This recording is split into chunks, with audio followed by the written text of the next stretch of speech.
Hey guys, welcome back to Ashley's Homestead Adventures.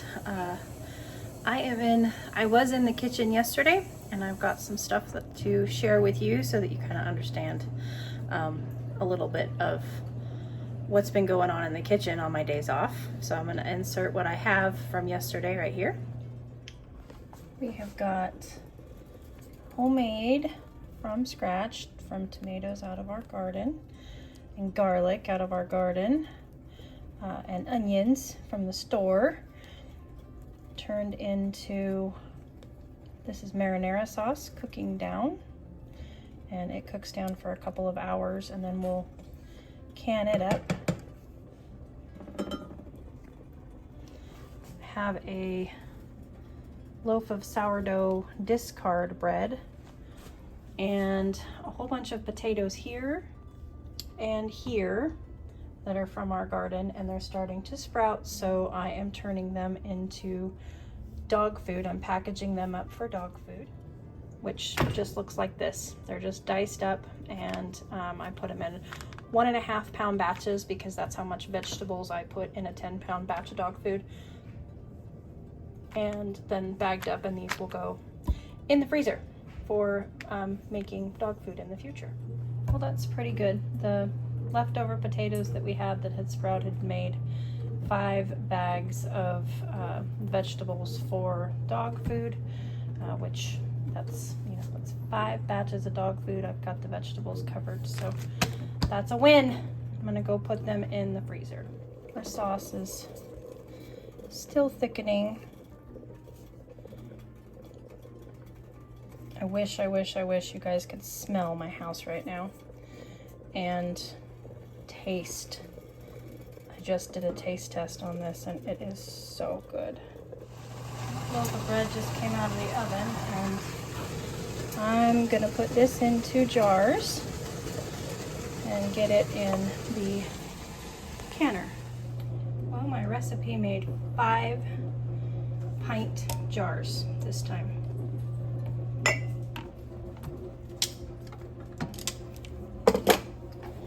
Now they're going to process in here for 40 minutes.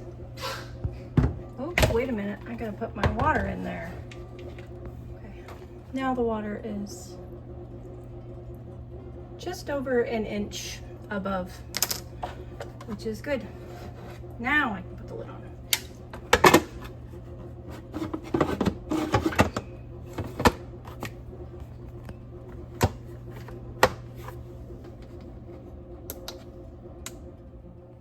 All done.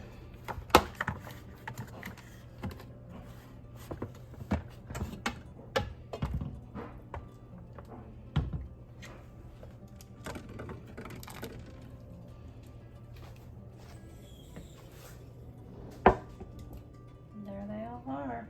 They look so good. So super exciting to have potatoes in the freezer, and then of course the beautiful marinara sauce, which one thing I'm doing today is labeling that and getting it put away. And then of course our beautiful, my alarm, that's for bread that I'm doing today. Beautiful loaf of bread, that's awesome and wonderful. So, and of course I do have, I've got a loaf of sourdough bread in the fridge proofing.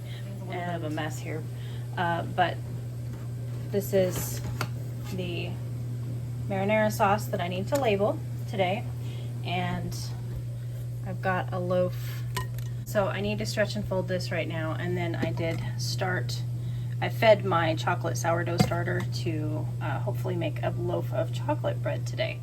So I'm just getting the canner and stuff cleaned up, and then super exciting day. Epi and Mr. Wonderful are going to be home today. I'm so excited.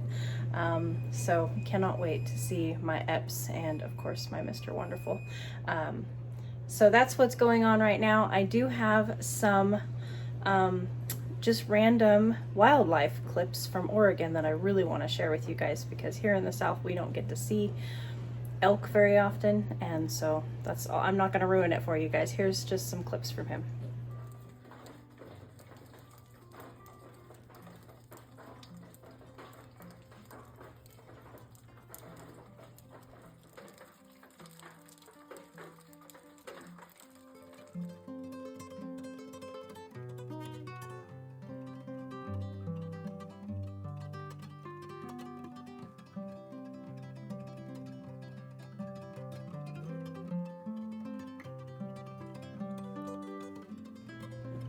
Isn't that just absolutely beautiful? Can you imagine waking up and the elk are just right outside your door? That is just so cool. And they live right there on the river. And so at nighttime you can hear them going in the river and splashing and playing and bugling and calling. And it's just, that is one thing that I miss from Oregon, is the elk. And then of course the pesky little raccoon. I don't know what he was doing, but he was up to no good. Of course they're always up to no good. So anywho, I hope you guys enjoyed those, and we're going to continue on our day and see what we get into here. I'm not sure what it's going to be. My day's going to be a little jumbled because Mr. Wonderful's coming home, and so I'm not sure what he's going to want to do, if he's going to want to sleep or so. I will get back to you and we'll see what this day actually turns into. But for now, I need to stretch and fold that bread and finish getting my kitchen cleaned up.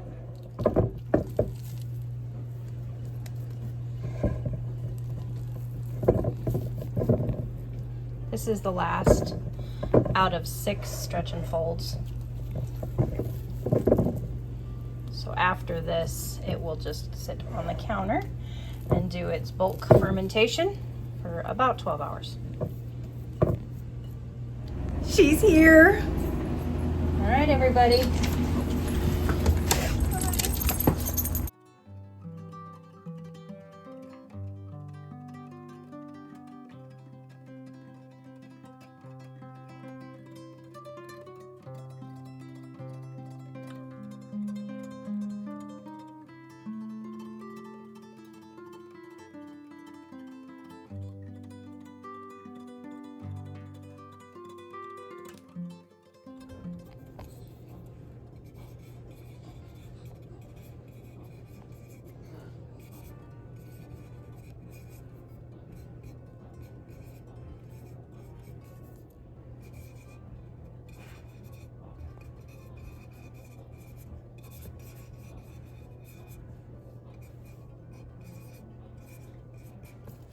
Okay guys, I have this plate of garlic here. This is garlic that I grew in my garden, but it started to sprout.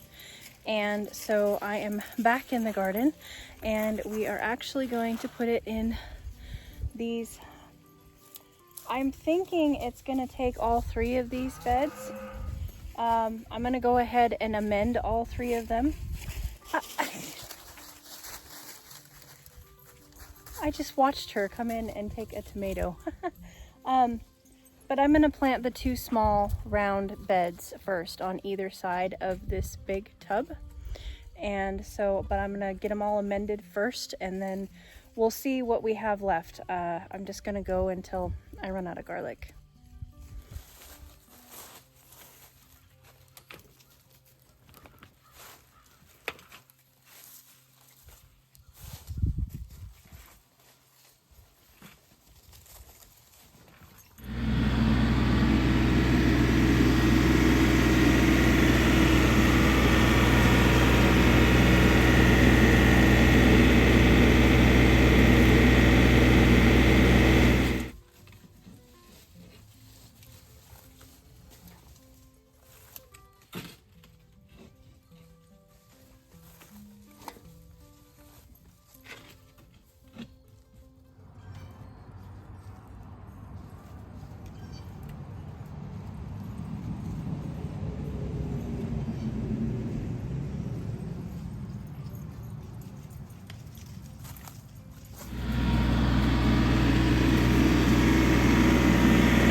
Okay, now that I've got those 3 beds all amended, let's go ahead and get to planting this garlic.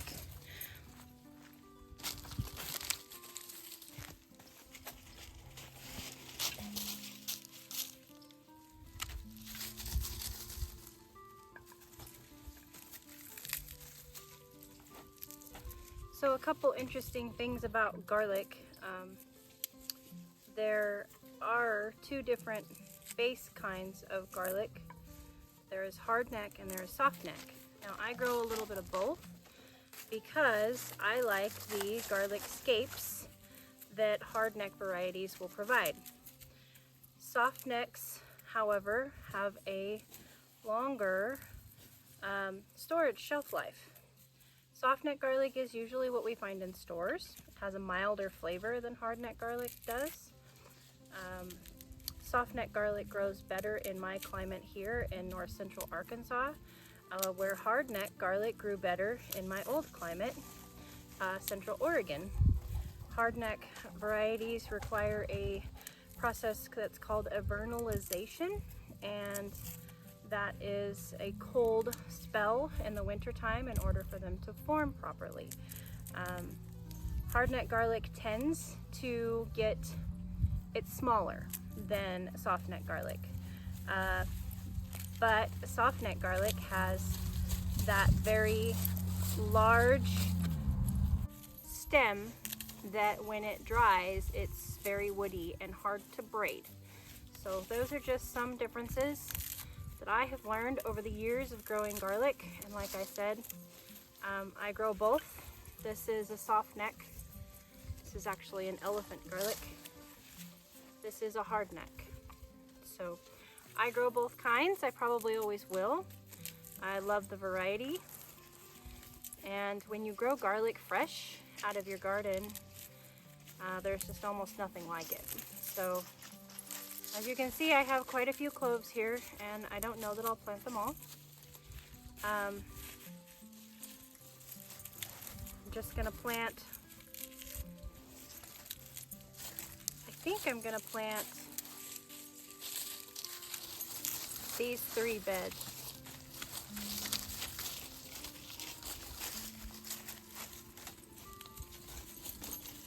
We'll see.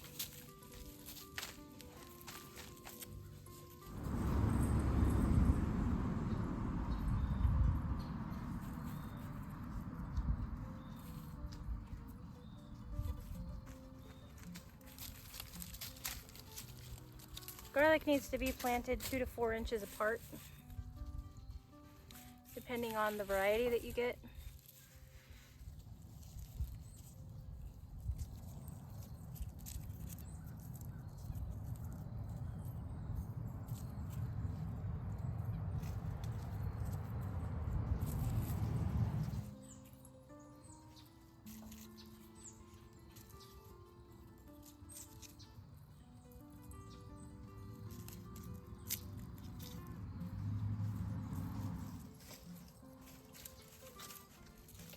Now I'm just going to go down and I'm going to bury these about 2 inches deep.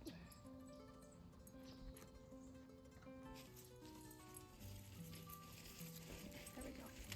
So here is a garlic clove, not peeled. You don't want to peel them to plant them. And you're going to plant it pointy side up. So this is the bottom of the bulb. If it was on the garlic clove, the whole bulb, it would go on like this. And you want to plant this side up. This is how you want to plant it.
All right, and number 2 is done.